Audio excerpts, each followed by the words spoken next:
Hello friends, welcome to classes. आज हम chapter 7 करने वाले हैं, आधुनिकीकरण के रास्ते।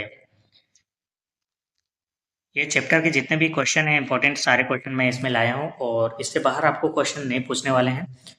साथ में मैंने इसको इस तरह से बनाया हो जैसे एग्जाम में आपको पूछे जाते हैं। तो चलिए आज की पहला क्वेश्चन हम स्टार्ट करते हैं। बाकी के आपको चैप्टर के क्वेश्चन चाहिए तो डिस्क्रिप्शन में नीचे मिल जाएंगे आपको।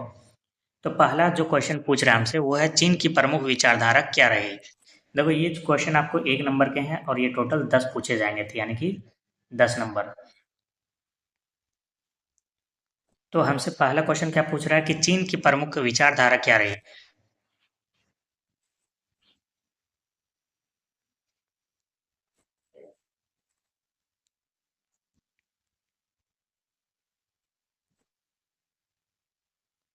कन्फ्यूशियसवाद चीन की प्रमुख विचारधारा रही। क्या रही है? कन्फ्यूशियसवाद चीन की प्रमुख विचारधारा रही। क्वेश्चन नंबर 2 में देखते हैं कि क्या बोल रहा है। देखो, क्वेश्चन नंबर 2 पूछ रहा है कि जापान संयुक्त राष्ट्र का सदस्य कब बना। 1956 ईस्वी में जापान का संयुक्त राष्ट्र का सदस्य बना।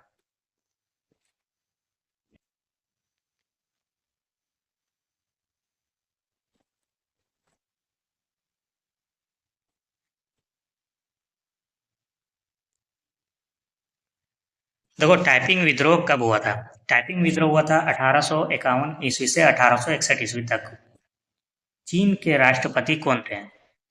सन यात सेन चीन के राष्ट्रपति थे। क्वेश्चन नंबर 5, 12वीं सदी में जापान पर किसका आधिपत्य हुआ था जो सैद्धांतिक रूप से राजा थे। तो वो थे शोगुनों। कौन थे? शोगुनों का। सन्यात सेन के 3 सिद्धांत क्या थे? राष्ट्रवाद, गणतांत्रिक सरकार की स्थापना और समाजवाद।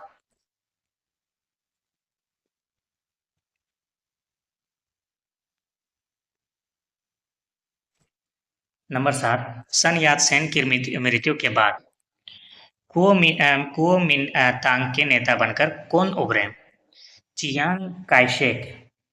कौन उभरे थे? चियांग काइशेक। क्वेश्चन नंबर 8, तुर्की के आधुनिकता प्रसिद्ध नेता कौन थे? Kemal Ataturk. कौन थे? Kemal Ataturk. Question number 9, Japan और रूस के बीच युद्ध कब हुआ और इस युद्ध में किसकी हार हुई थी? 1904 से 1905 ईस्वी में जापान और रूस के बीच युद्ध हुए थे, जिसमें रूस की हार हुई थी। किसकी हार हुई थी? रूस की। क्वेश्चन नंबर 10, चीनी कम्युनिस्ट पार्टी की स्थापना कब हुई थी? तो वो हुई थी 1921 ईस्वी में। तो इसके बाद आते हैं लघु उत्तरीय प्रश्न। ये आपके 3 नंबर के क्वेश्चन रहेंगे और ये टोटल 5 रहेंगे। तो पहला क्वेश्चन इसमें क्या बोल रहा है? पहला पूछ रहा है कि डॉक्टर सन यात सेन की जीवन पर प्रकाश डालना है। तो चीनी क्रांति के जनक डॉक्टर सन यात सेन का जन्म नवंबर 1866 ईस्वी में कैंटन में एक निर्धन परिवार में हुआ था।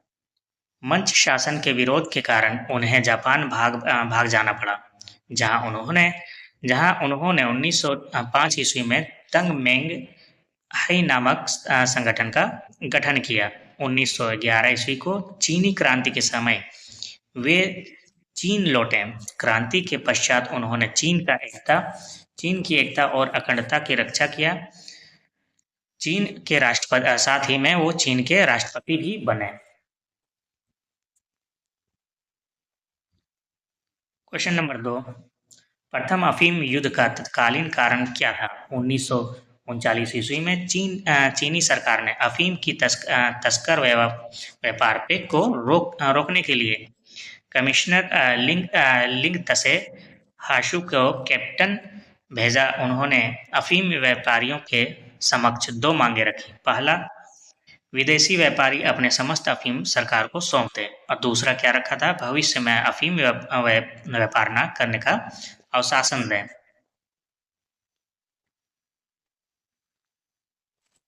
ब्रिटिश और अन्य यूरोपीय व्यापारियों ने 20,000 अफीम की पेटियों को लिंथ से हशु को सौंप न दी, जिसने नमक मिलाकर पानी में बहा दिया। परंतु दूसरी मांग, भविष्य में अफीम व्यापार न व्यापार न करने का आश्वासन नहीं मिला, जिससे लिंत्से नाराज हुए और अफीम नष्ट होने के कारण ब्रिटिश नाराज हुई। प्रमाण स्वरूप युद्ध आरंभ हो गया।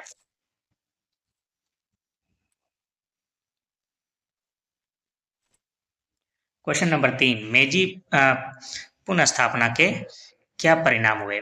मेजी पुनर्स्थापना के जापान की आधुनिकरण का रास्ता खोल दिया। 1867 ईस्वी से 1868 ईस्वी में मेजी पुनर्स्थापना का निम्न परिणाम हुए। पहला, सामंती व्यवस्था का अंत। 1867 ईस्वी में शोगुन पद और प्रणाली का अंत हो गया। शासन तंत्र में सुधार। दूसरा क्या हुआ? शासन तंत्र में सुधार। शासन के सुचारू रूप से चलाने के लिए विधायिनी परिषद का परिणाम निर्माण किया गया, जिसका 2 सदन थे। सेना का आधुनिकरण। सैनिक शिक्षा अनिवार्य की गई। प्रत्येक स्वरूप युवकों सेना में नियमित रिजर्व तथा राष्ट्रीय तीनों भागों में प्रशिक्षण अनिवार्य किया गया। नंबर डी, शिक्षा का विकास। 1872 ईस्वी में प्रारंभिक शिक्षा को अनिवार्य किया गया। विश्वविद्यालय शिक्षा फ्रांसीसी व तकनीकी शिक्षा प्रणाली शिक्षा का आधार बनाई गई। क्वेश्चन नंबर 4, नानकिंग की संधि की शर्तों को उल्लेख करें। प्रथम अफीम युद्ध चीन के पराजय के उपरांत नानकिंग संधि 29 अगस्त 1842 की प्रमुख शर्तें निम्नलिखित हैं। नंबर ए, 5 चीनी बंदरगाह कैंटन, आमोई, फूचाओ, निगपो और शंघाई में व्यापार करने और बसने का अधिकार प्राप्त हुआ। बी, हांगकांग द्वीप अंग्रेजों को प्राप्त हुआ। नंबर सी, चीन की आयात और निर्यात कर की दरें निश्चित करने का फैसला किया गया। डी, ब्रिटेन और चीन के राज्य कर्मचारियों में समानता दी गई। ई, कोतो प्रथा समाप्त कर दी गई। एफ, चीन ने 2 करोड़ 10 लाख डॉलर क्षतिपूर्ति देना स्वीकार किया। क्वेश्चन नंबर 5, मंचूरिया संकट की विवेचना करें। पेरिस शांति सम्मेलन से संतुष्ट जापानी प्रधानमंत्री बेरन तनाका ने जापान की साम्राज्यवादी नीति के समर्थन में जुलाई 1927 ईस्वी में तनाका समरण पत्र तैयार किया। इसमें चीन को जीतने के लिए मंचूरिया को जीतना अनिवार्य बताया। 18 सितंबर 1931 ईस्वी को मुकदेन के निकट जापान रेल लाइन को बम से उड़ा देने की घटना का जापान के लाभ उठाया और मंचूरिया पर आक्रमण कर दिया। तीव्र गति से आक्रमण कर नवंबर 1931 ईस्वी के अंत तक मंचूरियन के विशाल भूभाग पर जापान ने अधिकार कर लिया। चीन में प्रतिक्रिया स्वरूप बहिष्कार आदि हुआ। जापान के आक्रमण के विरुद्ध चीन की नानकिंग सरकार ने राष्ट्र संघ में अपील की। जापान ने उत्तर में उसे पुलिस की कार्रवाई कहा। चीन की अपील पर राष्ट्रसंघ ने मंचूरियन के कांड जांच के लिए लॉर्ड लिटन की अध्यक्षता में एक आयोग नियुक्त किया गया। इसके बाद आते हैं दीर्घ उत्तरीय प्रश्न। ये आपके 5 नंबर के क्वेश्चन होंगे, टोटल 3। पहला है प्रथम अफीम युद्ध के कारणों का विवेचना करना। अंग्रेज और चीनियों के बीच अफीम व्यापार को लेकर लड़े गए युद्ध को अफीम युद्ध कहा गया। इस युद्ध के प्रमुख कारण निम्नलिखित था। ए, अंग्रेजों की साम्राज्यवादी नीति। अंग्रेज अपनी समाजवादी नीति के तहत चीन में अधिक से अधिक फायदा चाहते थे। इसके विपरीत चीन की 3 मंचू सरकार व्यापार पर कई प्रतिबंध लगाए रखे। कैंटन का व्यापार। अंग्रेज केवल कैंटन में आ सकते आ सकते थे, उन्हें चीन में प्रवेश की अनुमति नहीं थी, जो अंग्रेज अपने सर्वश्रेष्ठ मानते थे। भला ऐसे विषम परिस्थिति में कैसे कर सकते थे?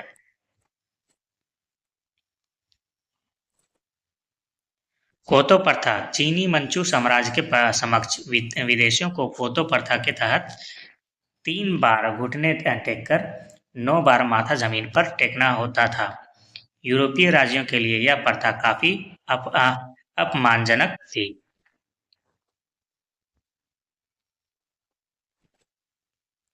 विदेशियों को है दृष्टि से देखना चीनी लोग विदेशियों को है दृष्टि से देखते थे। विदेशों को चीनी जनता से सीधे संपर्क करने की अनुमति नहीं थी, जबकि अंग्रेज अपने आप को सर्वश्रेष्ठ मानते थे।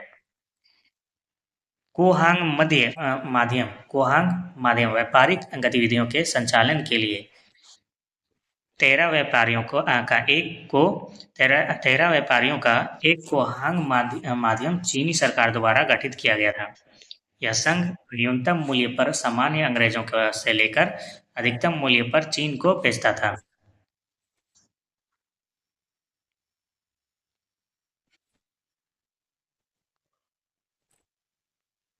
अफीम व्यापार में वृद्धि 1800 ईस्वी तक चीन में अफीम का यातायात लगभग 4000 पेटी से बढ़कर 1839 ईस्वी तक 30,000 पेटी तक पहुंच गया था।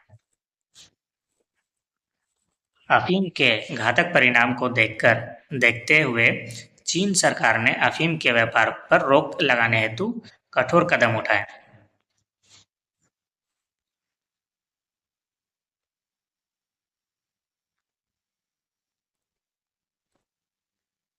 तत्कालीन कारण कैंटन में अफीम की तस्करी रोकने के लिए चीन सरकार ने अफीम व्यापारी के समक्ष 2 मांगे रखी। पहला क्या था? विदेशी व्यापारी अपने समस्त अफीम सरकार को सौंप दें, और दूसरा था बस में अफीम व्यापार न करने का आश्वासन।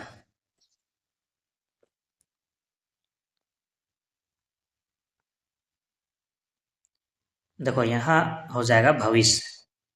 भविष्य में अफीम व्यापार न करने का आश्वासन।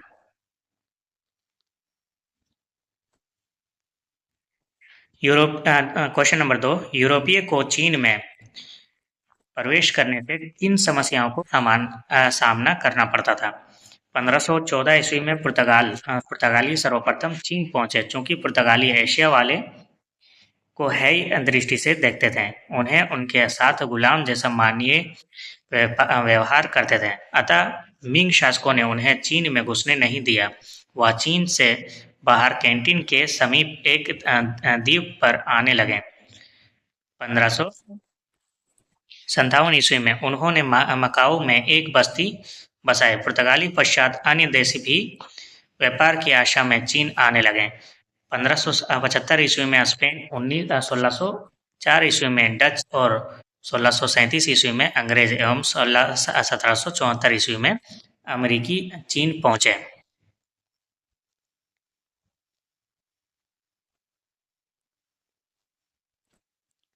1685 ईस्वी में मन सम्राट कांग हसी ने यूरोपीय को चीन में तटवर्ती बंदरगाहों से व्यापार की अनुमति प्रदान की थी, मगर यूरोपीय लोग इस सुविधा को दुरुपयोग कर चीन के आंतरिक मामलों में दखल करने लगे। इस हस्तक्षेप के कारण मंचू सम्राट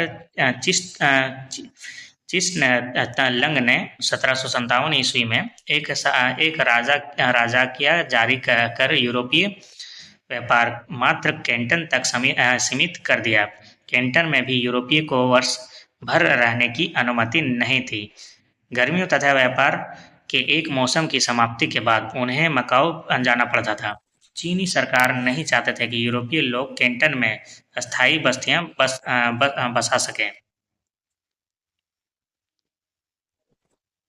क्वेश्चन नंबर 3, जापान की विकास के साथ साथ वहां की रोजमर्रा की जिंदगी में क्या बदलाव आए?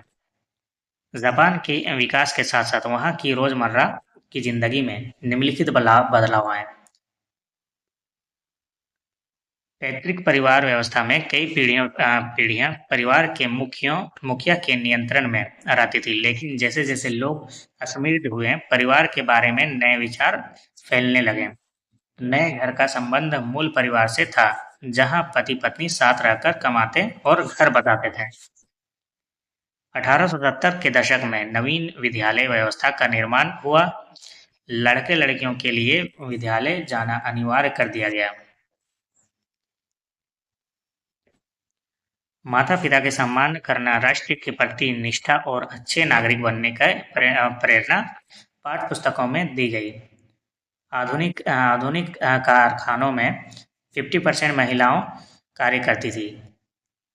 नए प्रकार के घर, रसोई के उपकरण और मनोरंजन के साधनों का विकास हुआ। तो आज का क्वेश्चन समाप्त होता है। मिलते हैं नेक्स्ट वीडियो में। Thanks for watching.